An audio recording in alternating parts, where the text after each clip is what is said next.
महोदय, मुख्य वक्ता महोदय, सर, मैम, भैया और प्यारे मेरी बहनों, मैं आपके सामने एक देशभक्ति कविता बोलना चाहती हूँ। हो जन गण मन या वंदे मातरम, हर बात से तुमको दिक्कत है, और जो लहराए तिरंगा उसकी समझो आई सामत है। क्यों शौक मनाओगे उसका, वो कौन तुम्हारा लगता था।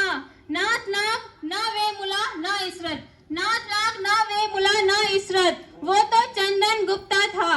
है नी की दोगली, है नी की दोगली, क्योंकि सब बात है वोट बैंक धन शक्ति की, और तुम कहते हो यह है आजादी अभिव्यक्ति की।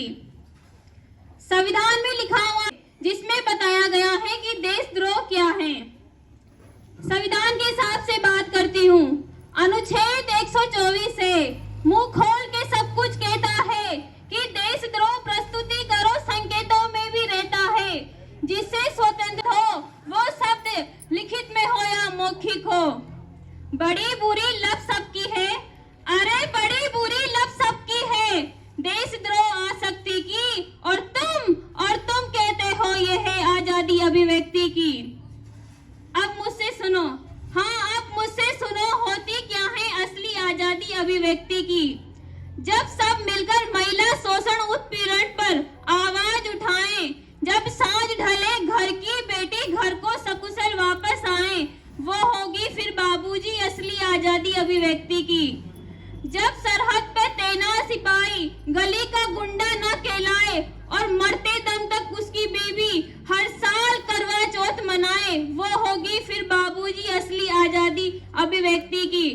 जब जब नाग आतंकवाद का भारत में अपने फन फैलाए, उसे कुचलने हिंदू मुस्लिम सिख ईसाई साथ में आए, वो होगी फिर बाबूजी असली आजादी अभिव्यक्ति की।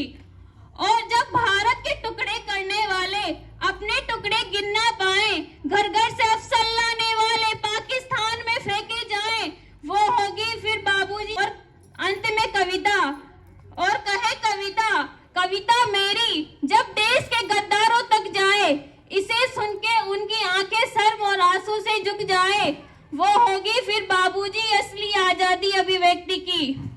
और अंत में कविता हाथ जोड़कर ये कहती है, बुरा लगा तो भाड़ में जाओ, देशभक्ति ये कहती है, तुम बोले